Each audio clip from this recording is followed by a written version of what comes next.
Hello and welcome to a very special episode of the Cube Counselor.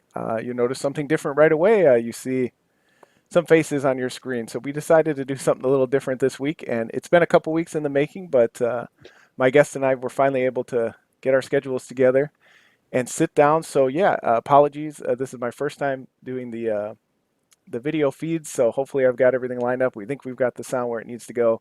Hopefully you can see the screen here, but yeah, we're going to do the best we can as is the mantra on the show. We kind of just roll with things, we kind of just take them as they are, and we'll figure it out in post. But without further ado, introduce yourself, guest. Who are you, and what brings you to the show today? Hey, so my name is JJ, and I stream on Twitch as JJ the Man Cub, and um, uh, JT and John and I have had a long back and forth that I've always enjoyed, and I think it started with a joke about how much therapy I need and am behind on, and that sort of devolved into your lapse in judgment, inviting me onto your show, um, for which I'm grateful. So I'm excited. I'm excited. Yeah, I I'm like happy to the. have you. We've I've been talking about this with I've mentioned him, the host of channel, Mr. Haj Gulashi himself, my buddy Jim. We've talked Mhm. about it for a while, kind of adding that element rather than me just kind of talking to my the voices in my head. I've wanted to do it Right? for a while, so I'm glad that you took to my joke, which Oh most no, things in my life start with a joke, so I'm not surprised. okay, same there, same there. No, I was very excited. I actually really enjoy having guests on my stream. So, when you mentioned it, I was immediately interested. I find that interaction really enjoyable. Oh, and yeah, tell us about that because that's actually how I somewhat met you. You know how the internet Yeah. works, Yep. internet friends and all that. Oh yeah. Found you through Twitter. Somebody retweeted you or you commented on somebody's post, and I've as I've mentioned on my show a few times, becoming an old man in Magic has led me to the one true game, which is Cube. So I've kind of been following a lot of people, and you've always been great to interact with. And then obviously, yeah, I And found your stream, that's my enjoyed your focus. stream. So tonight we're Thank gonna you. play some Star Wars Squadron. No, just kidding.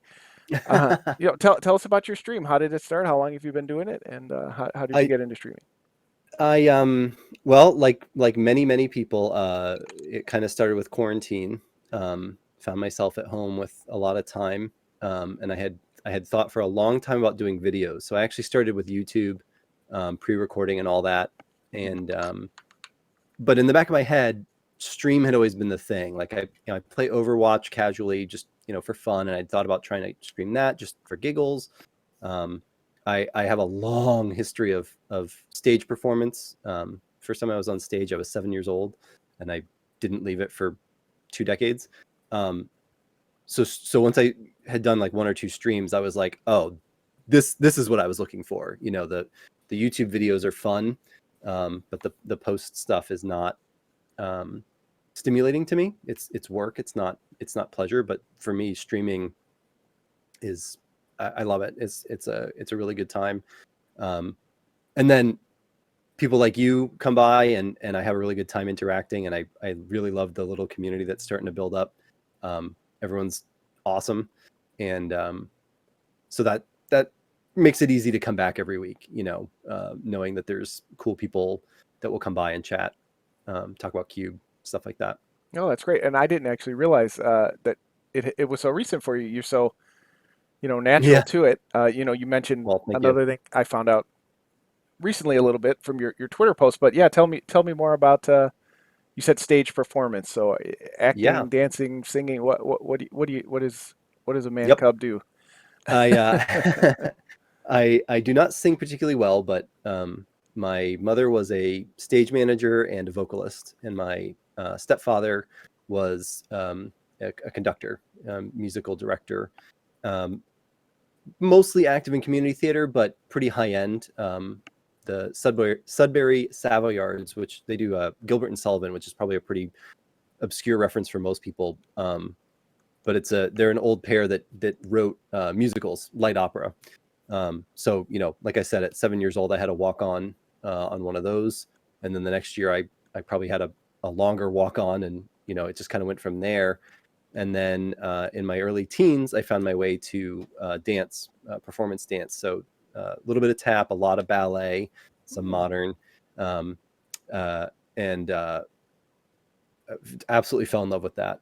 Um, and and in particular, live performance. Like I said, I that streaming environment, live performance environment, improvisation, I really love. So I've done a little bit of like kind of incidental acting. Hmm. There's been some roles that have been, you know, had a little bit more acting, or occasionally there's a line, but a lot of it was dance. Most of it was dance. Wow, that's so fascinating. And again, for those listening, yeah, again, I know JJ very casually, so this is all new. We haven't, spoken before, and I'm glad for that. It's we fun. can It's fun kind of to peel experience that it. back, Yeah, peel back that onion. because that's very interesting to me to hear. Um, kind of your background and now how you've come to streaming. I to focus on myself for a second. Yeah, it's I your show, wanted to man. get into streaming too, and even though I am a therapist by trade, I've played in bands. I've done some acting, some video, internet comedy stuff on the channel that we're hosted on even. But I've been very uncomfortable with it. So it's interesting to hear you say if I'm into XYZ, you may find and I've thought that like, hey, interacting with people, having community is better than, like you said, recording, editing, and post, which I don't even do that much editing. Again, apologies to my faithful listeners out there. All five of you, they can probably tell by, by the quality. I kind of record and slap it up. So again, Well, maybe that's what I was that's doing too. You know, yeah. I was like, I do some cuts, and then like later in the video, you can kind of tell where I get like really worn out of doing it. Um, you know, as I stop cutting things that I Mhm. should, and yeah, Yeah. Yeah. yeah, Right. And again, I apologize. I hate to keep over apologizing. I tell people not to do that on the show, but right, yeah, maybe streaming is kind of where I'm headed now. For this episode, I'm grateful. It'll go. It's if you're listening now, it's up on YouTube. Um, didn't want to kind of run through some of the nuts and bolts, but yeah, that's so yeah, interesting to hear that you kind of did the same yeah. thing, put some feelers out there. I think if you're trying to create a community and do content creation, it does seem like having multiple avenues. You've started your own Oh yeah, Discord, so you get some chatter in there, having some different yep, ways to interact because not everybody can be on the stream. right, When you go live a right, couple hours a week too. So, but yep, yeah, it's cool. yeah. Even if you're live a lot, you know, it's hard. There's a couple of people that have commented before, like they're in a different time zone, and you know, Hmm. like my like 11 o'clock is around the time that they would be able to join in, and usually I'm getting towards the end or wrapping up at that point. So I'm always like, you know, one of these days, like when the, you know, if my wife takes the kids out of town or something, I'm gonna do like a midnight stream just to capture a couple people that are across the globe. I had a guest on who's in Scandinavia, Mm. um, and so we, you know, he stayed up quite late as a favor to be able to come on, um, so that we could do it at a reasonable hour over here. Um, Oh, nice. so yeah, And I mentioned at the start of this, part of how we met was through the Cube community, which yep, yep, I encourage people if you're struggling to find your niche in magic or maybe not enjoying it as much. I definitely have found that Cube has kind of reignited that for me. oh, And tonight preach, we're actually going to draft a cube. There's a new one up. Emma Handy has put absolutely. up an excellent Proliferate cube, which I've tried to not. I try to go into these things semi-blind. I did watch J Yep. Bro draft it a little bit, Frank Lepore, but If you're gonna watch, that's the one to watch. right. J Bro's a monster. Yes, but he's so good it doesn't necessarily help Oh, your it's game. amazing. He's so he's so good, but he He's takes like cards and 30 I'm miles like, ahead of where right, I'm at. Yeah, right. yeah, So yeah. I think it'll still be fun to go in fresh. I know you Oh yeah, drafted it yesterday, but I tell did. me, Yep. how did you come to Cube in general, or maybe even start back further? Tell me about Oh your man, your journey in you're gonna Magic and what got you you'll have a lot of editing to do. I if I'm playing well, I like to claim like OG credit. I played Magic in like mid 90s, 96, 97, somewhere in there. It was probably around when Revised was out. Wow. And if not, I remember Mercadian Masks releasing. So Hmm. like I remember that being like a new thing, and we were like, oh, there's like new cards and stuff. So I mean, I played with like 2, 3 friends in junior high, and then kind of fell away from it for a bit. as I entered sort of rough adulthood, I actually had a little tin of cards that nowadays would be unthinkable. It was like all rubber banded Mm. and that was bad, but um, I kind of lost track of those. So I don't know. I guess it was right. It must have been around when Origins was out. Mm. I was starting to I knew a couple of people that played, and I wanted to get back into it. So I picked up a deck builder's toolkit. Mm. I opened a Jace Vryn's Prodigy, which at the time was like an $80 card. Wow. So when I opened it, I'd never seen a Planeswalker before, right? So I opened it, I looked, I was like, I don't know what the hell this is. And then I Two went to my sides to phone, it. right? It's a planeswalker. What It was two sides to. I was like, this is, this is a like misprint. I'm I'm rich. like, what is that? Like, how far has Magic come? So, and it's crazy to me to think back. Like, I didn't know what Planeswalkers were. Yeah. That's the real like old man Magic, Um, so I looked it up and I was like, well, my first thing back, I opened an $80 card. Like, maybe I should get back into this. That'll And it get you was back in. literally, The I mean, just gambling aspect. right. Um, but from there, I had a few people that I knew that either played like me back in the day, or were kind of getting back into it, but pretty casual. So we just get together and jam games, and I kept getting into it. I figured out what formats were, right? Like, again, back in the day, you just played with what you had. Mm-hmm. And then I got into kind of learning the difference between standard and modern and all that. I played an F&M. I did the draft somewhere in there. Kind of just feeling out what I liked, Mm. right? And I guess now that we're talking about it, on the couch, as it were, um, I it I do remember a very quick kind of gravitation towards the idea of limited magic. Mm. Um, it took me a while to kind of to feel like I had a hold of it, like where I could hold my own at least a little bit. But Mm. I really liked the idea of like, look, I mean, technically I played 20 years ago, right? But I'm not that player. I'm not like one of those pros that's been playing since Mercadian Masks or whatever, and just would run circles around me. Mm-hmm. So part of me likes the idea of like, hey, we're gonna sit down and have the exact same shot at cobbling together a deck, Mm-hmm. um, from the same pool of cards. Like, there's no monetary advantage, or no kind of buy-in Mm-hmm. advantage, right?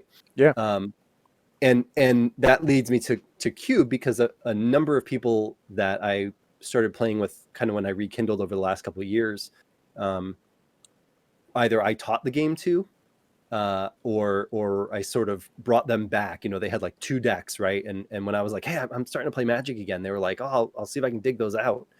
Um, and Like a so Sarah again, like, Angels dust them off. yeah, yeah. So what is this, right? And like, one kid had like an unsleeved pile of like 84 cards. Some of them were transform cards, so they were two-faced, but they're like unsleeved. Oh, And geez. like, and again, like, that's where I was at, at the beginning. Mm-hmm. Um, uh, I kind of quickly did some research and was watching a lot of like coverage and stuff, and I was like, what are those? What are their cards in, right? Like, what are sleeves? Because again, back in the day, like, you just, they were always raw. Yeah. Um, so because of that, I kind of started looking at ways to level the playing field, and the idea of doing retail drafts like in my basement was kind of silly, because like, who wants to buy boxes and boxes of products just for that, for people who are not really invested. Mm-hmm. And that kind of led me to Cube. And I probably heard about it. I used to listen a lot to Limited Resources, Mm-hmm. among others, and I that might be where I first heard about Cube. Um, so I set out to build one, because the reckless type of person who just will try something. Um, it was pretty bad. It was a Okay. Pauper Cube. Okay. Um, I literally, so like, I pulled up the Styborski list, the Pauper Cube, right? Okay. And I like downloaded that into a spreadsheet, and I kind of just combed through. At that point, I had like a medium-sized Tupperware of kind of not particularly well cards, just stuff I'd been picking up, packs here and there. Someone would give me some bulk, whatever. Mm-hmm. Do you remember? You Um, said you came back around Origins. When did you start building the cube? So it was probably around Kaladesh because I remember when Kaladesh came out. That was the first set that I was aware of dropping. The Deck Builder's Toolkit was either Origins or somewhere near there. It might have been a Zendikar, because it had like an old pack in it. Hmm. Um, but Kaladesh was the one where I remember like, oh, there's a set coming out. Like I should pay attention to that, and I like learned about it. And I don't think I did that pre-release. I think my first pre-release was Ether Revolt, but I might have done Kaladesh. Now I can't remember. Hmm. Geez, the boxes are sitting over here. I probably could figure it out. That's all right. They're literally that's what these are. Nice. My little kits. I love keeping at least one of each. So somewhere in there, I started assembling cards, and again, I just started pulling what I had and comparing it. Like I would pull up the Styborski list on my computer and just sit with my cards and comb through to see what I had. And I had like 70 of them, something like that, like a handful. Hmm. So I went to an LGS and I just sat down with one of their giant boxes of bulk. Mm. And I just, over like 2 days, I spent like 2 hours each day just combing through cards, looking for commons, looking for interesting cards. I spent like $20 and got like 200 cards, because it's all bulk. It's 10 Right. cents a piece. Right. He threw in a bunch of lands with it, and that was basically like that was the spine, that was the skeleton of the cube, was that like 250 some odd cards that I cobbled together. And then from there I started kind of hunting and pecking, go pick up a few online. Like if I cracked a pack, I'd really look through the commons, that kind of thing. Hmm. But to put it in perspective, because that sounds like I was very dedicated to the idea, and I was, but the first time I rolled it out, I had gotten into Pauper Constructed as well, because that's a really cheap way to kind of figure out what you like. Yeah. Um, Sure. and the same LGS was trying to get a Pauper night going, so I dropped by for that. There was 3 of us. It didn't fire, Mm. but we're all jamming some games, just kind of chilling. And they're like, "Well, I guess it's not going to fire, And I was like, "Well, I have a cube. If anyone's interested, it's a Pauper Hey. cube, right?" And everyone's like, "Yeah, great, yeah." One guy gets up, he's like, "I'll get some more players." He's walking around asking people he knows, and I'm like, "Oh, holy shit! Like this is gonna happen! Like amazing." So I pull it out and I'm starting to shuffle and everything. And one guy's like, "Hey, okay, so like, what are the archetypes in here?" And I was like, well, there's like some red cards, Some blue cars. and I think he like read what's happening. He was like, "I'll just go in blind. It's cool." Yeah. Yeah. So like I built this cube. I didn't know what archetypes were. You know what I mean? Sure. I took a list. I found what I could. I plugged in the rest. I was like, I like all the cards in here. That's the archetypes. These are all cards I enjoy. Hey, I like And that it kind was of cube. like, That's currently I the mean, cube I'm building that will never be never be there is constructed. there's a lot to be said for that. Like I'm literally, I do a lot of pre-releases. So like I'm literally just sitting on like a pile of cards that I've cracked, in a pre-release kit somewhere, and been like, man, I wish I had a cube I could put this in. So like at some point I'm just gonna have like a leftovers cube where it's just like all the cards that don't fit in my main cube, um, or any other cube that I'm like building, Hmm. and but I want to play, Yeah.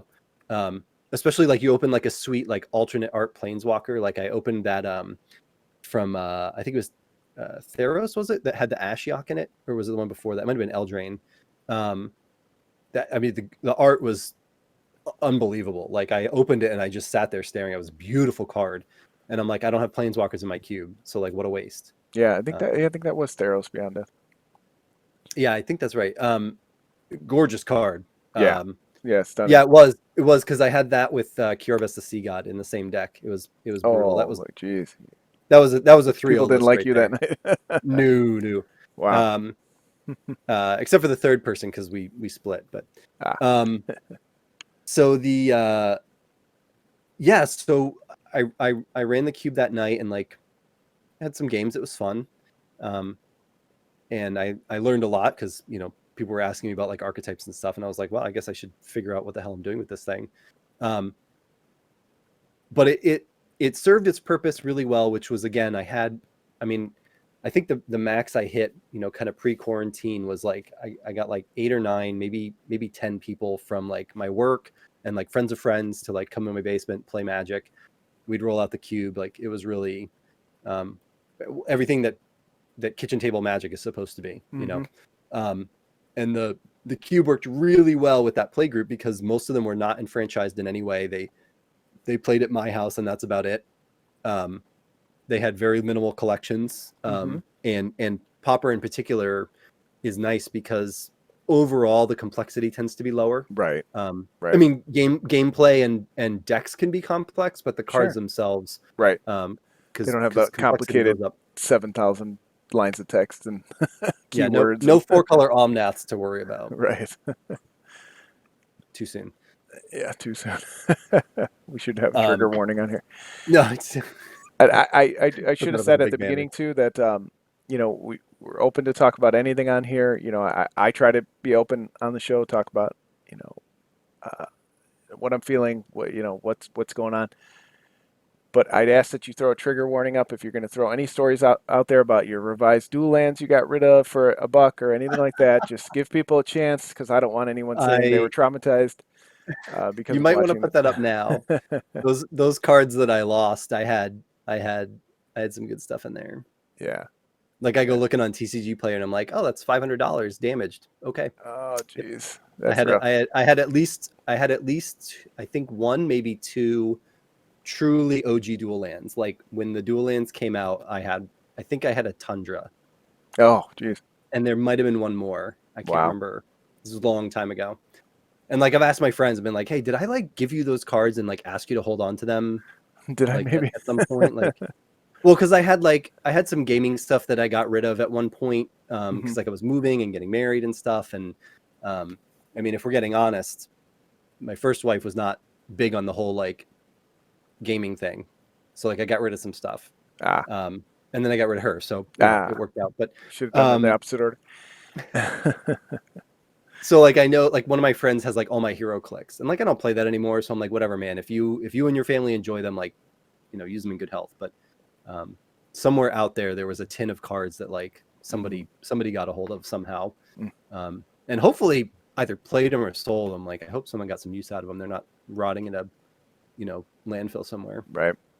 Yeah. Well, here's a trigger warning. Yeah, I've told kind of my journey, but just to recap quickly, I had like a sixth edition starter deck, played with a couple friends. I got interested in the game, but we didn't play that much. Yep.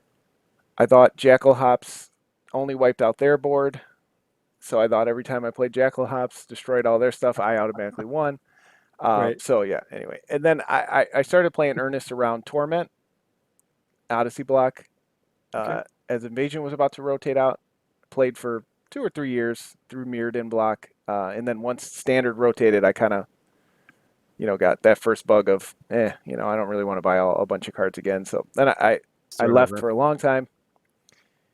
Came back around Conflux online. I found out there was MTGO. Played on there. Really enjoyed that for a year or so. Then took another long break until a buddy of mine. Well, I got back into it because of Commander. I saw Commander Yeah. as a format.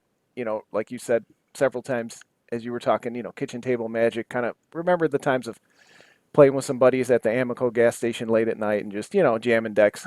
That's what always kind of what we did. We didn't go to too many tournaments, but Yeah. that's so when I heard Commander, played that for a while, found Modern, and then again, like you said, around Kaladesh is when I started getting more into competitive drafting and saying, like you Mm, said, this is a level playing field. I have some knowledge, but when I sit down across from someone, I say, yeah, I've been playing for 20 years. They're like, oh my gosh, he's gonna be so good. No, not so much.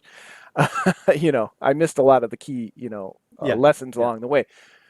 Yeah. But yeah, Kaladesh started drafting more, and then eventually a buddy of mine, like you said, we listened to Limited Resources, started watching Jay Bro and Caleb Durward, and they're drafting this thing called Cube, and I drafted a Yep. few times online, and then once he kind of made a cube, then I really got the bug and realized Mm, this is yeah. it's curated draft, which I've enjoyed draft. Didn't when I first started playing, but as now coming back, and then the fact that you can play with these cards that you don't really get to play with other places. You can make the environment Yep. what you want. Now I'm like totally hooked on it. I've played Oh God. Yeah. a dozen or so cubes, maybe less, different places, and just like you describe a pauper cube I've played in just these different environments Mm, and sitting down. And yep. so that's kind of where I'm at. But I did have Yep. that moment after my first stint. I actually said, didn't have an ex-wife at the time to tell me. I said, you know what? I'm spending too much time and money on this. If I don't get rid of these cards, I'll just keep investing in it. So I sold, Right. most of the decent stuff, but then I threw Right. away some cards, even like, I mean, they've gone down now, but like, when I came back to the game, I had 100 Chainer's Edicts, and they were worth Mm, at one time, 10, 12, $15. And, yep. I had Yep. all the shock lands. I had the original fetch lands. Mm, Not a ton, but at the time I came back, so right. that stung a little, and I was kind of like, ugh. Yeah. But yeah, I actually Yep. threw away a good portion. Again, just saying I don't want to Yep. play. I'm just tossing, this Yeah. bulk, what I thought was bulk, but now, and now we know At everything the that's time, it old. might There's have been. like I had foil, foil birds, foil entombs, Mm, things ooh, like that. yeah. Yeah. Those silly seventh edition cards that everybody wants the foils of, Right. and Snaring Bridge, and just the cards at the Yep. time, which I thought were trash. Oh, yeah. And Snaring Bridge. That's last time I looked at that. That was pretty expensive. So I, I I don't mean, I on don't the mean to secondhand take things. JJ's episode away from him, but that's me sharing my trauma with you as No, well. no, That that's good. we all I, go through that, and it's yep. okay. I'll Yep. never really know Yeah, what was and in there or remember exactly, so I just try to say, you know what, I moved on. Again, it's in the hopefully, maybe past, right? somebody found it in the garbage can, and I'm sure the Well, guy I and then sold the cards, the most of the cards to, he had a great time, so that makes me feel oh good. yeah, no doubt, no doubt. I mean, well, and like when I opened that Jace, it was like an $80 card because it was pretty fresh in the grand scheme of things. I think it's like a $10 card now, something like that, maybe even less, give or take. I think it So spiked when like, Pioneer came out, but yeah, yeah, yeah, 20. yeah, that was man, that was in every Pioneer deck. Yeah, Um, I mean, it like was like mono two hundred white, dollars in standard at the time, though. So hopefully you got right, hopefully right. you moved. So I bet they those prices come and go. It's Yeah, it's uh it's a cycle. It's a right. cycle. There's stuff that we're opening today that like maybe 10 years from now will be, they'll have decided to never print again. Hopefully, some of it, and we'll be sitting on another gold mine, just like anyone who opened a fetch in a $3 pack, that still has it. Like that's that value has increased over time. Yeah, That'll happen yeah. with something. I'll bring you back on another episode. We'll talk about the addiction and gambling aspect, which is definitely part of the game. But Yeah. I think I think I've been fortunate that I opened so like uh as a Christmas gift I got some gift cards back around Kaladesh, or it was when Ether Volt was coming out. I got some basically gift card money that I had said, to my wife. I was like, look, I want to get some cards, like I have a little bit of a collection I want to add to it. So I bought a box of Kaladesh, and then I bought a box of Ether Revolt, or like pre-ordered it because I think it was coming out like that January. Ether Revolt was, Mhm. um, and 100% like I actually got back. We had traveled. I got back before my wife and kids at the time, so like, I like put on some comfy clothes, like some smooth jazz, and like sat and just opened my box of Kaladesh, like you know, I made a night of it. You know what I mean? Like me and that box had a little date. You know, That's a I good day. wore the nice underwear. Like, oh, it was a good date. Like I had a great time. But like after that, I was like, boy, I'm never doing this again because like, the value's good if you want most of a collection, Yeah. but it didn't quite match my expectations. So like that kind of helped me not get too into the more gambling side of it. You know Mm. what I mean? Like that's never been the pull for me, but um, there definitely can be that like little bit of like addictive feeling where you're like, I look through the cards I want for a cube update or whatever, and I'm like I should order these right now while I'm Yeah. thinking about, you know what I mean? Like, and I've learned some self control and it's come and gone, but um, I thankfully have not had to like have an intervention so far. Um, Yeah. Yeah. No, yeah, I don't obviously get as deep as some people, I'm sure. But yeah, it does bite you every once in a while. Some of it's fun as long as you kind of keep it in perspective if you have the extra money. But yeah. if people are struggling with that, I hope they do get help because this can be addicting just like anything else. Yep. Yep. Although, like you said, Well, and what the I've values have gone down more. So maybe, yeah, although now with the chase cards, it gets people excited too. So that's a whole right, other thing. But right. Well, and I, what I've found I really enjoy as far as like the new product experience is pre-releases. hmm My one of the local stores local to me has a they call it the Path of the Archmage. So they run pre-releases, late Friday, all day Saturday, most of Sunday. If you sign up for Path of the Archmage, you do one pre-release Friday, three on Saturday, and one on Sunday. mm. Uh, it is a whole weekend of pre-releases. It's sleep depriving. It's intense, and it is everything about Magic that I hold dear. Not kidding at all. Um, One of the person that I had a podcast with for a while, she typically attends Path of the Archmage as well. She's the one who got me into it. She did it one time, and I was like, Mm. "That sounds insane," and she was like, "It was," but like I could tell she was really juiced about it. So I was like, "I'm gonna try that one day." Mm. And the Friday into Saturday is tough because the Friday one typically you're lucky if you get out of there at midnight, and Yeah. then the Saturday one's usually 7 a.m. But like if Oh, you they can let you manage do the on Friday one early now. I know when I right, first started getting back into it, I did probably done two or three where you had to yep, draft at like 12:01, which right, is horrible. It's right, abusive. yep, I'm glad they changed that policy because yeah, yeah, people would be there till 5 or 6, and then they would come back for the next right. one at noon or whatever. That's like an hour of sleep. Yeah, Yeah, I yeah. would. I've never done the Iron Man. That's what they call it here. The Oh, okay, five all nice. weekend or whatever, or they do like 1 4. It's at least 4, maybe 5. I think it's one Hmm. Friday, 2 Saturday, 2 Sunday. Yep, yep. Um, I I think have they've never done it done that way that. before as well. That sounds like a great weekend. I do look forward someday in my life, hopefully dragging my son along with me. Um, Yeah. but yeah, I've done a few. Yeah, I do the midnight ones, and yeah, just at this age, it's like it is fun though. Oh, That is it's another brutal. way. If again, if this is a topic we'll kind of transition to here as we start our draft. Sure. There's understandably so. It's a complicated game with a lot of aspects to it. We talked about the finance aspect a little bit. We talked about rotation. I mentioned all those things that come with playing Magic that get in the way of playing Magic. But if you've been out for a while and you just happened upon this show, go to a pre-release. It Yeah, is so fun. 100%, 100%. Yes, you run Well, the risk of some of the things that get into the Magic is the gathering part. Some people are not always there for the gathering, but I find by and large those are the events where the people are there for that. They want to see the new oh yeah, cards. They want to play. They want to get excited by that yep, Ashiok they yep, cracked, and yep. and it's just very No, I enjoyable and a huge part of why I got back into it. I think yes. Dragons of Tarkir was the first one I did, and I was like, oh, why didn't I do this when I was younger? The weekend the set comes out is so fun, and Hmm. you miss that window if once the set's out and everybody's kind of getting used to it. It's just not as fun as that. Even though Yeah, spoiler season goes forever and you know most of the cards now, it's still just but you that's don't a know how good they're going way. to interact. Yeah. You don't know how they're going to. I mean, No. it is a weekend of discovery for sure. I my first one had to have been Ether Revolt because I just don't think I managed the Kaladesh one. Like I don't think I knew about them yet. Um, and the first couple that I went to a different store.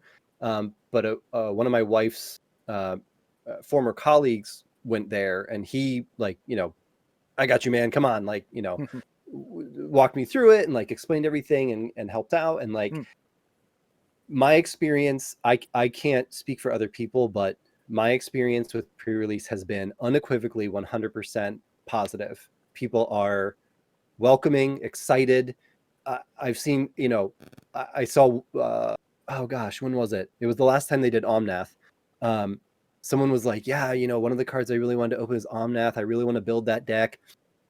I didn't crack it this time. I guess I'll have to buy one. And like this one dude who was friends with her just like pulled out a couple of his pre-release kits and was like, oh yeah, I thought I opened one and just handed it to her like via con Dios. Wow.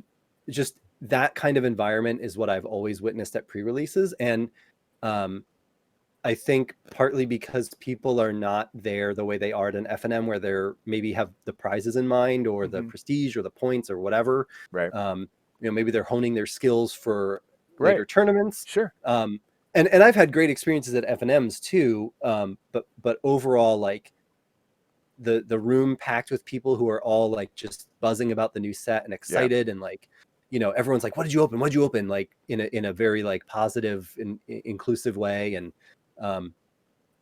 and then sometimes you 301 and you're like, yeah, man, like Yep. that always feels good. And one of the things I found I like about doing the 5 is, inevitably there's at least one really good kit in there that you just sweep through, and Right. there's at least one that like you struggle to get your O2 drop. And but it balances out, like the last one I did. Yeah. I went 3-0 twice, and I went 0-2 once, and 2-1 or 1-2 the other 2 times. Like it was a very balanced, Yeah. performance, and I came out of it feeling great. And then the other thing is you end up with a stack of cards. That's the other thing I like about it, is when you're getting 4 or 5 kits, Yeah. the chances of opening at least a few of those chase cards or something to be excited about Right. is pretty good. And so far, every time I've done it, they do them at home now, right? So the same store, they'll sell you either 2 or 4 or 6 pre-release kits. So I usually get 4. I play around with my son, and sometimes we play 2, sometimes we just crack the packs, whatever. But Hmm. even this last time, when I sat down to do my cube update, 50% of the cards I needed I had already opened, Nice. just from the pre-release kits, and I love that.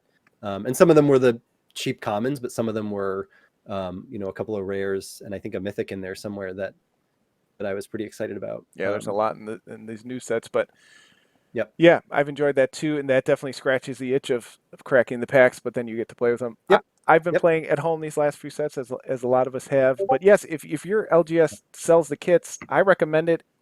Even, you 100%. you can just buy packs too. That's fine. Do Yep. sealed however you Yep. want. But there's Yep. something about just getting that. What's my promo card going to be? I don't know. That gets me excited. I love, and I hope Yeah. they go back to doing the themed. Like I said, Dragons of Tarkir was the first one I did Oh, right. pre-release, and they had the theme by Yep. um, Wedge, Yep. and And that they was did that with so cool. they did that when they went back to Ravnica too. Yes, They did it by that guild, was my right? They had the favorite guild too. kits. I forgot about that. Yeah, yeah. And per pod, I think I you might had get to one of those. divide them up or whatever. So I was like, oh, Right. am I gonna get Golgari? Am I gonna get?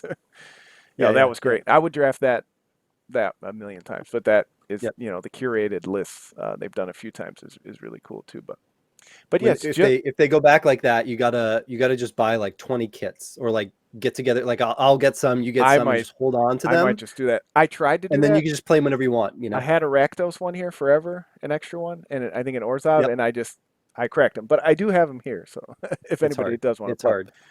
I just It's want to know hard not what's in to. there.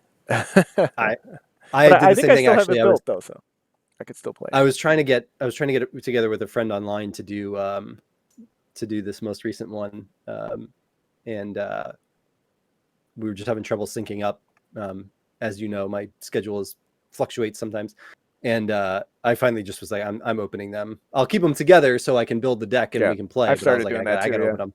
I I gotta open open them them. and then I Like I tuck them can't wait. away, and then if I have a buddy Yep. again.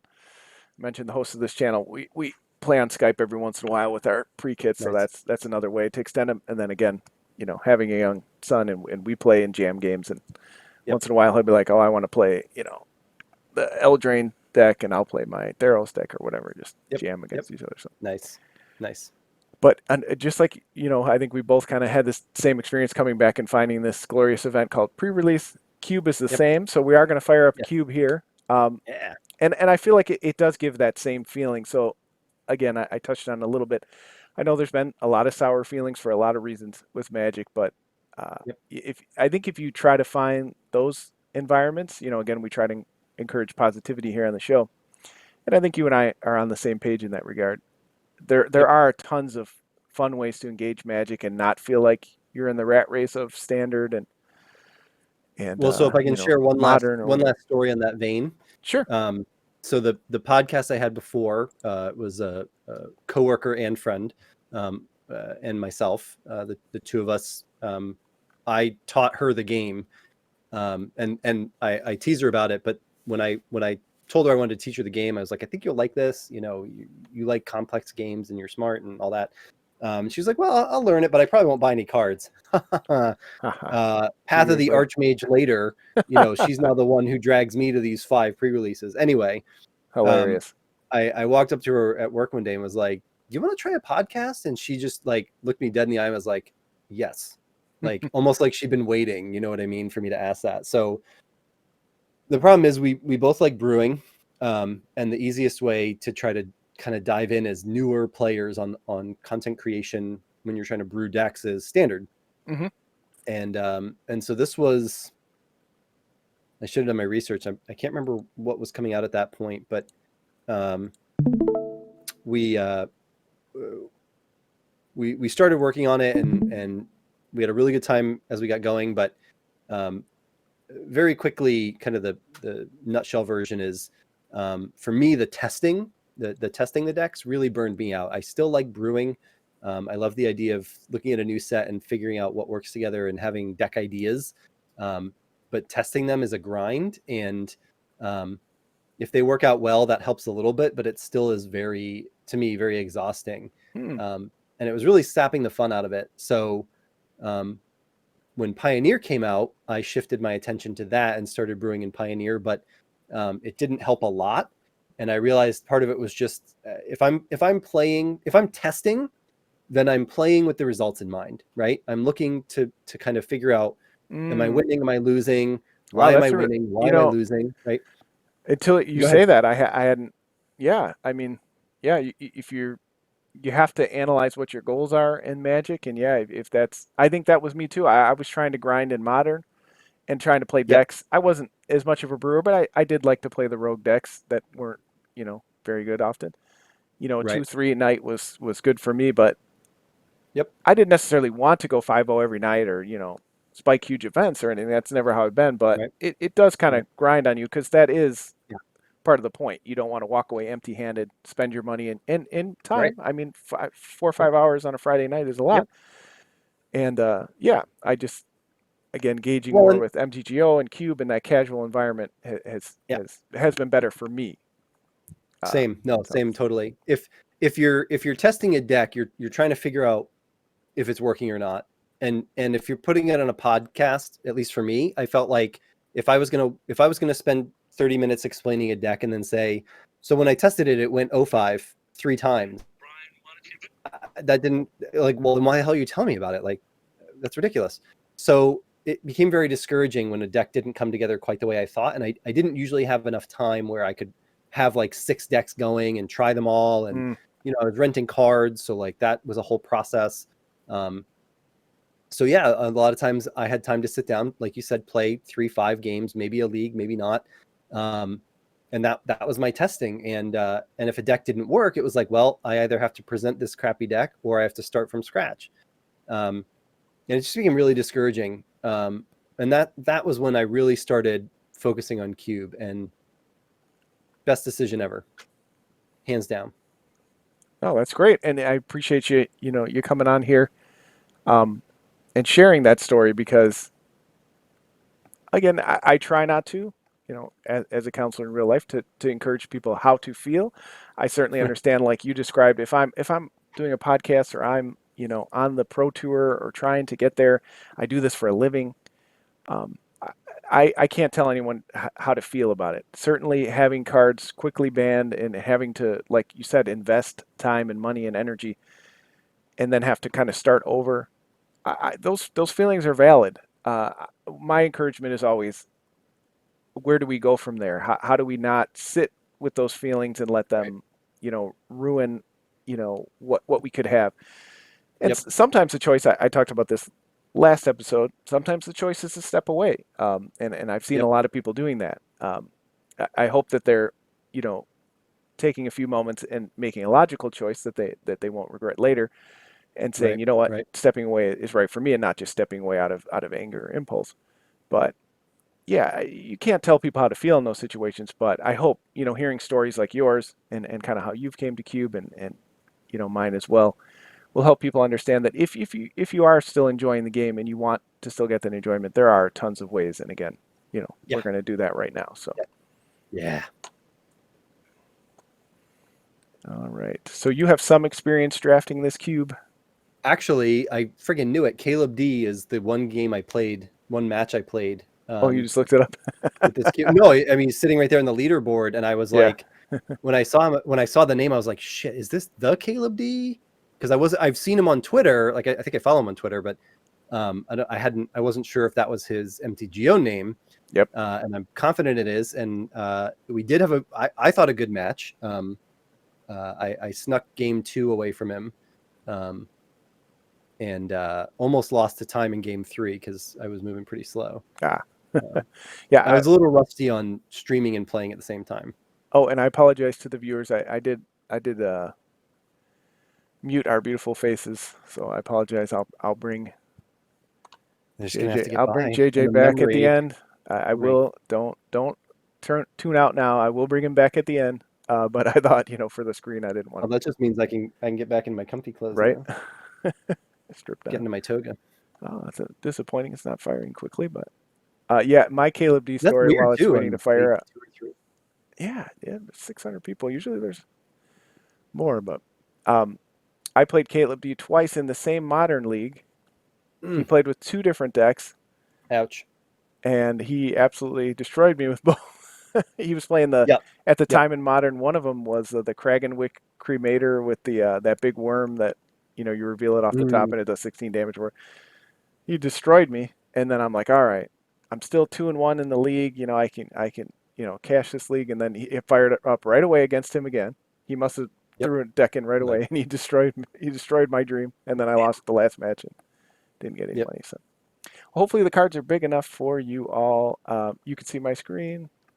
Yep. Yep. Interesting pack. I'm a green-white fanatic, so I love Stirring Okay. Wildwood, but we're not starting there. Yep. Scavenging Ooze. Yeah, if that was a fetch or something, I'd say go for it. But I don't know if I'd go into the one of the worst man lands. Yeah. That looks interesting. So there's not a ton of ways to remove counter. I mean, there are a lot of ways in here to remove counters, but there hmm just aren't in all of Magic. hmm So that Cold Spike is worth keeping an eye on, I think. Is there? It's Proliferate. There's going to be giving counter strategy, right? Yes. So I would think So Cool Spike might be our pick. yeah, there's lots of ways to give counters, Proliferate being one, and a common one in here. But actually removing counters is actually a thing in this Yeah, cube. and I think I'm okay with that. Maybe we wheel this. Maybe we even wheel this. I mean, if we Yep. don't use it for an Yep. enchantment. Because definitely Quill Spike is a combo you can build around. If people aren't familiar, obviously, if you get a lot of Exactly. -1/-1 counters and some mana, you make a big creature. Yep. Yep. Yeah. That's a combo she explicitly called out in the article. So I obviously this is a struggle I have, and part of why I started the show too is to do these kind of things. So I'm glad to have you on for my first walkthrough with this. So I'll have to defer to you a Yep. little. I did not realize there'd be so many cards I don't recognize. Yeah. Well, same for me. Melissa Um, comes to mind. She jumps out to me, but I don't and know this what is you meant. good. Kyriatid is pretty solid, just as a hexproof True. um, Is there a lot hexproof of one dork. mana dorks? Birds is the only one. Hmm. So no, there are not. Drana. There is exactly one. Drana seems pretty good. Yep. I know Stromkirk is also a thing. If you were to go red aggressive, which I'm not necessarily. Hmm. I'm not necessarily advocating for. We'll carry at it. Hope the Nissa wheels, but she probably won't. But that's Yep. okay. Yep. Stick to green, and now we dried up a little bit. What kind of tribes are we Yep. looking at? Yep. That I am not sure about. I don't think there's too much tribal support, other than Hydra. I know Hydras are the main thing you're going to ramp into, Mm-hmm. but I don't know if there's much support in a tribal sense.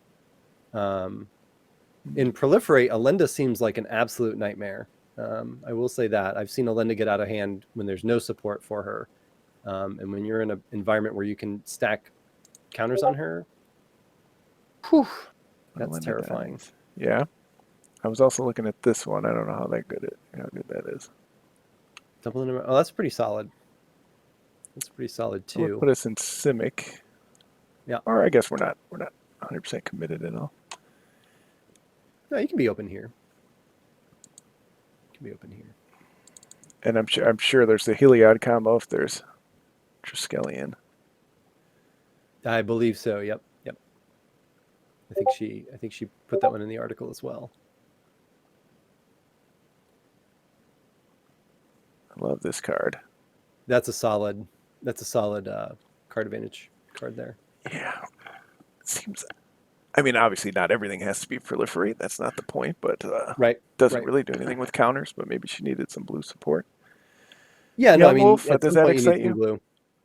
I was gonna bring that up. I don't.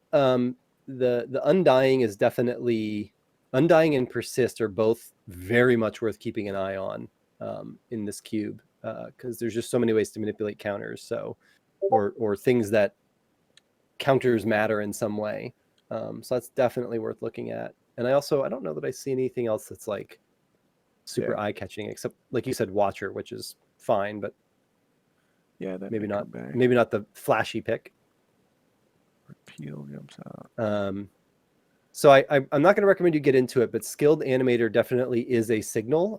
There are 3 in soul effects in blue in this Ah, cube. this seems pretty good too, huh? Yeah, I'm actually surprised that's still going around at this point. Probably the mana cost is what's putting people off, but Yeah, that it's seems like a not a bomb though. super. I would agree. It's not a super fast environment. I think you have time to get to 4 mana. There is a red deck in here. And it plays the way you'd expect it to, but I don't know that there's a huge likelihood of facing that in the grand scheme of things. And I'm sorry for those watching. I know the picks are going fast, so we don't have as much time to talk about them. But I'm going to take the Yep, Bastion. But this is I'm in like for the that. kind of card like I've never even seen this card, and it just seems like Yep, that's what I want to be doing. I think there's a lot of opportunity to do that kind of thing in here Aether for Vial. sure. Yep, yep. I did play with Ether Vial last night, and I did actually have a chance to manipulate it. I was able to add a counter to it early. So I played a 5-drop on 4. That's actually how I Oh, snuck. that's That's cool. actually how I snuck game 2. And again, didn't even occur to me. Played with this Yep. card many times. Oh yeah, it does Well, and counters. normally you can't go down on the counters. That's why I say things like Quill Spike won't do it, but things that will remove counters can be very strong in here because you could go up to 5 on Ether Vial, draw a 4-drop, remove a counter, and use it. I'm gonna In try that. theory, I'm gonna try that. in theory, I think it's a sneaky. I think it's a sneaky bomb. I think most people are. Oh, there you go, animating fairy. That's Yep. how I fell into it. All right, so that power conduit, that's one of the ways you can remove or add counters. That is definitely something to keep an eye on. I don't know that I would ever pass that to pick 9 in this cube.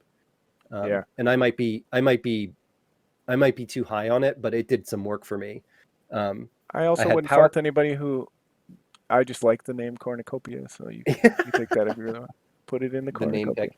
How is Baleful Strix still going around too? I mean, that's just strong. That's just a busted card, yeah. It's a busted card, exactly.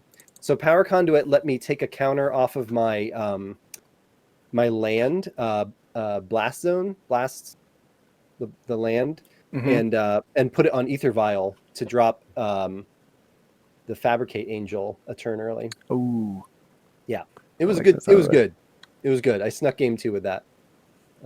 Crawling Barons are probably I could Chronum. see. I could see either of those. Crawling Barons isn't bad. Probably don't want Oh, too that's many the new one. No, colorless lands. that's a good one. That's a good one. Yeah, because I'm gonna try that. Oops, probably went too fast there. And then Wicker Bow did come back. There you go. I don't remember what this one does. Enters the battlefield tap. Okay, Charge counter on X mana, right? yeah, that seems a little too Yeah, so you're slow. just getting 1 more mana every turn. It's a mana engine. Sure, there's gonna be Um, artifacts. So this, I love Tree Folk. Just so you yep, know, that's my favorite yep. tribe. So, Yeah, I think I remember talking about that with you. Yeah, you were trying so to get me to it's put hard for me to Doran in the pass last that. cube. No, I think that makes sense in this deck that you're at. So Runaway coming around, I think also tells us that no one's in the red deck. I don't know that you want to get into it, but I think that's Yeah. a sign. I mean, we definitely Um, could have been in blue, but it definitely wouldn't be for that. That's too right. red heavy. Yeah. Yeah, I got a hold of the Steamkin last night, but I only played like 2 red cards, so I definitely cut that. Gotta take something. I guess I'm taking that. Went too Yeah, slow. not a Creeping lot Tar good Pit in. is a surprise too. I Yeah, should probably just spec on that, right? Because nothing else. I don't see why not. Yeah. Um, I also I don't. I've kind of given up trying to figure out what people are Yeah, that's true. drafting at I try times. not to comment on that too, because everybody's different. But I think Bogart Well, and Ram just like game. how is Sacred Foundry still coming around, you know? Yeah, yeah, that definitely should have went earlier. And there's that skilled animator, so that's open. Yeah, so we could fit that in there. I kind of hedged on it, and I actually ended up with all three of the Insouls Oh, and in this that's deck, so just like as like a people. weird backup. Yeah, that again, this is a very unique. I've talked about this with other friends. People, especially on MTGO, if they only draft these cubes, these newer curated cubes are probably really hard for them. For Mm-hmm. me Yep. too. That's part of why I do this. I mean, yeah, Yep. it's taken me Yep. forever. I only got a minute and a half to read all these cards. Yeah. Yeah. Oh, this seems great too. Which the Dunes? Yeah, Yeah, yeah. that's Is fine, but Ramanap in here? I could see taking the don't know. Don't think so. Do you think contentious plan? Oh, all these No, cool lists. Ramanap is not in the cube. I didn't think Bayou? so. I Oh mean, no. you could go for it. I think you're fine with the henge too. Yeah, That's always solid if you've got creatures. yeah. Uh, Just even gain life against aggro. Yeah, I I mean, think it's a henge. it's just good. Love the card, and In this I cube, it's haven't got to fine play with too. it in too many Yeah, formats. I need yeah, one for commander. yep. Yeah, I think we'll go with the henge. Now, I'd also overall see if one of these proliferate spells will wheel around. I bet you'll be able to get one of those later. Ooh, the Hammett. What's the? Love that Oh, Hermit. that's my buddy. Just was playing him in a Soul Herder deck yesterday, blinking him Mm-hmm. until end of Good turn. Whenever a times. creature you deals combat, I don't think we're going to white. Yeah, so you're just hoping to load him up with loyalty counters quickly.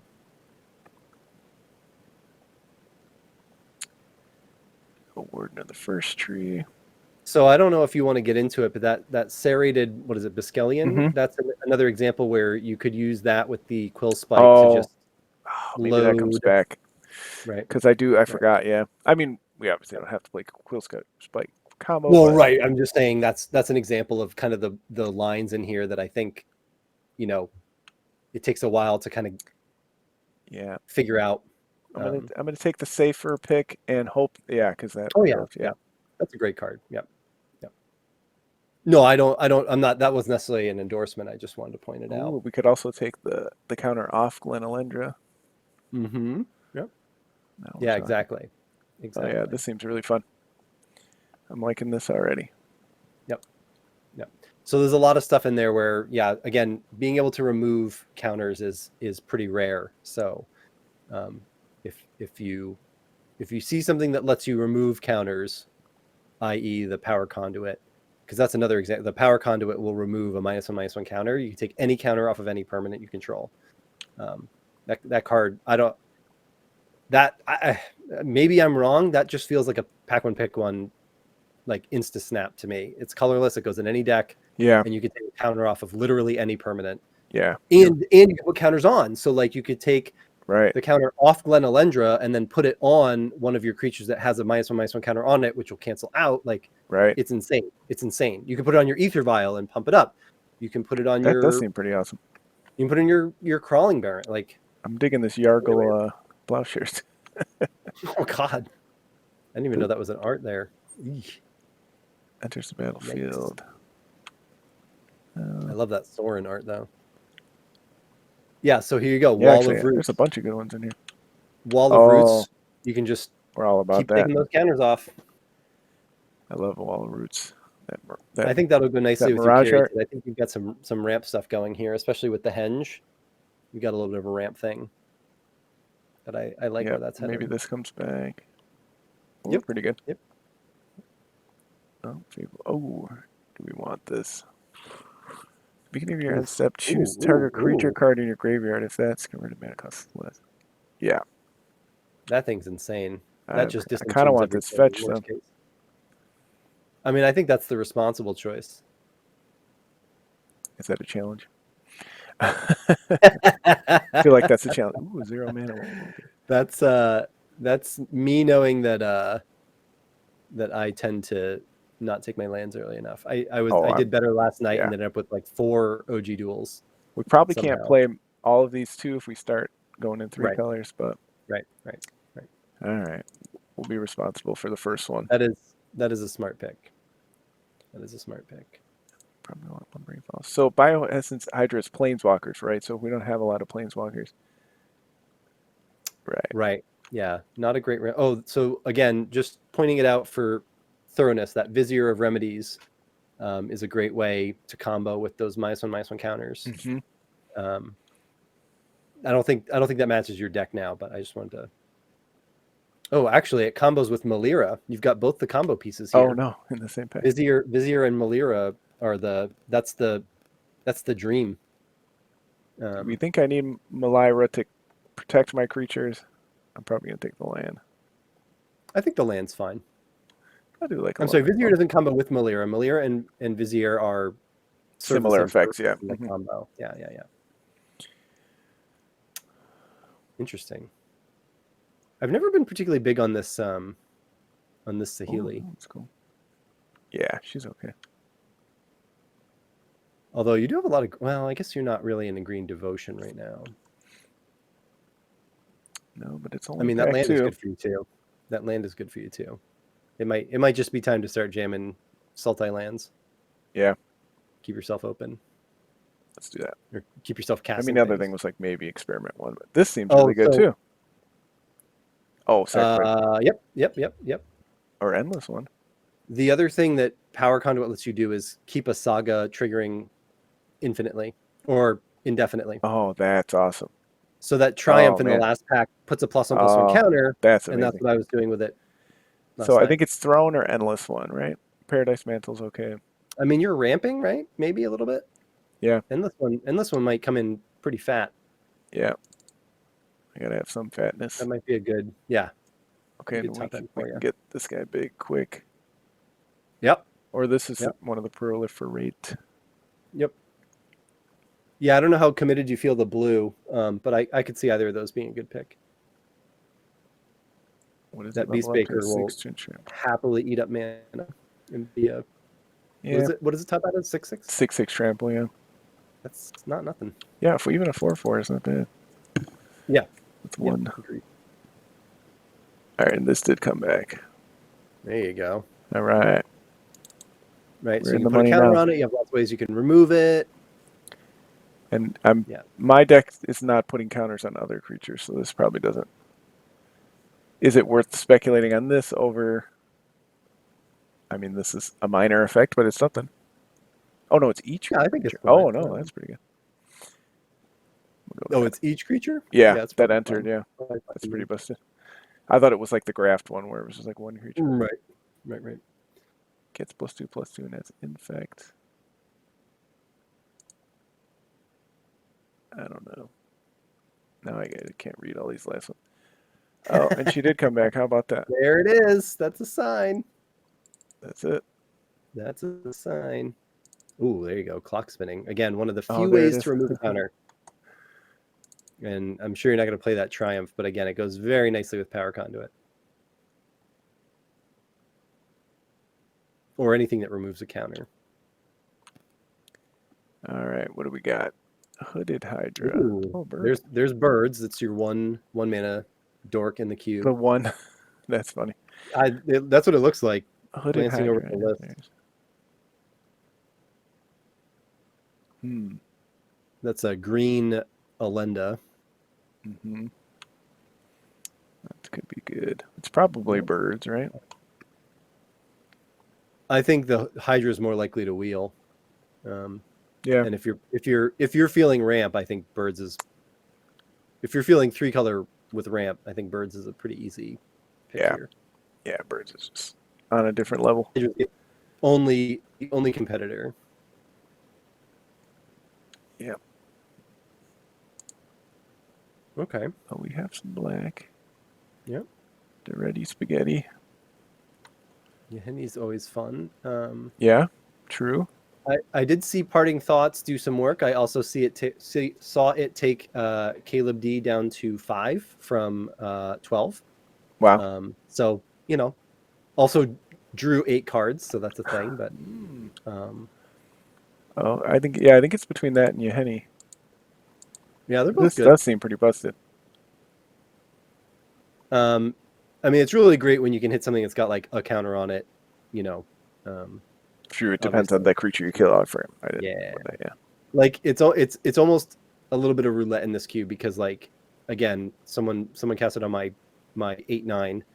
Um, it had 7 counters, and I had the ability to put a counter on it at instant speed, so it ended up with 8. We're gonna roll the dice on that. We talked about gambling in the Yeah, pre-draft, so let's have some fun. And I don't really have a ton of removal, right? And this yeah. seems pretty good. Oh, that Nissa. That's beautiful. I like that Nissa. I actually really I wanted to love grab all that last Nissas. night, but I was in like Jeskai.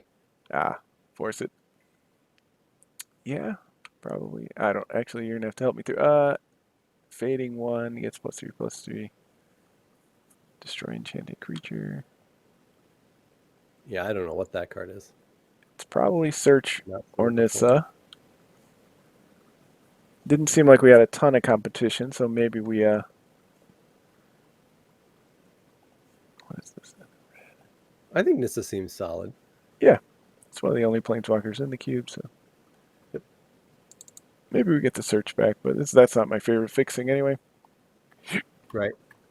Yeah, you're good on dorks right now, and you keep seeing more.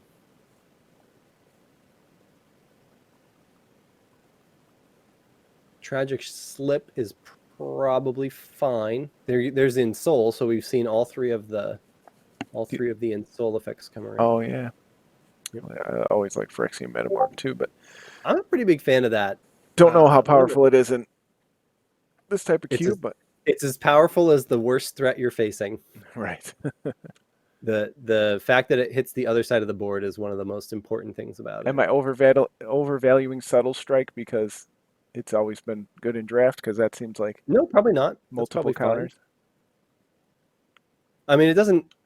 Well, it does put a counter on, but it doesn't put a -1/-1 counter. It's kind of up to you. We're going I mean, I think north. the Metamorph's fine too. I wouldn't be against that. Oh, and then we get rewarded with the Fatal Push. Ooh. I mean, that's Do you like this art? generally good. Well, I also think that's just a good card in this cube. Yeah. I've only got the one fetch, but still there's plenty of ways to sacrifice and move things around. Oh, this seems good too. I was gonna say the Dryad might be competition there. I do. It is easy to overvalue removal in here, and Emma said something to that effect. Well, and we probably get maybe a Tragic Slip or the Subtle Strike back. Right. This might be one of the best removal we've seen, though. Agreed. Yeah. This is not a go for the throat kind of format. Nah, we'll take that. It gets out of This is control quick. like Heartless Act is probably one of the better ones in here. Right. Oh, what's this card all cut up? Yeah, what is that? Oh, Grind to Dust. Interesting. Interesting. Oh, Phyrexian Unlife is no joke either. Although I guess if you end up playing against Infect, oh, geez. you're not in white. You're not in white. Oh, there's an OG duel. Yeah, probably get on that duel. right? Get that duel. Love this That card. is fetchable. Have you played this in Cube yet? I played it last night. Actually, it was in my deck. Oh, nice. Did not save me from losing, but that was more about my board state than. No, it's a good card, and I have put it in my cube. I just haven't had a chance to test it yet. Ooh, Marionette Master's up. That's a heck of a card.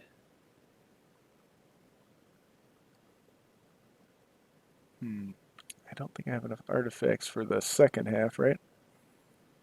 Yeah, no, probably not. Probably not. I mean, it can make this, 3 right? artifacts, but ramp into this and play some stuff for free. Oh yeah, wheeled, right? Yeah. Or no, that's not the one that. Oh no, that was the other Hydra. But yes, I agree. Yes, the Hydra's the right pick. I'm sorry. No, I'm sorry. I was so excited looking at everything. One of the. Oh, we'll look at this pack first. I mean, Renata ain't nothing. Oh, she seems pretty good. You have 2, yeah. So that and Henge are both gonna give counters to stuff that enters, right? So Yeah. that's nice to have 2 effects there. Anyway, Marionette Master was one of the first kind of first few decks that we featured on that old podcast. Was a Marionette Master treasure build around, and it was a brutal deck. It was actually probably one of the top 3 that we ever had. That my podcast partner designed it. Nice. Yeah. I kind of got more heavily into Magic, and those cards just I love Kaladesh and Aether Revolt. Yeah, yeah. That card just always jumps out to me, even when it's not the move. Yeah, I don't know if there's a ton in this. Yeah. Fretwork, maybe we don't play it, but Yep. Yep. yeah, somebody missed out on the artifact deck. It's definitely here, but they may have gotten it this pack. So we just saw Yeah, Steel Overseer. I would use the Ensoul effects as a backup, but I would not personally go all in on the artifact deck.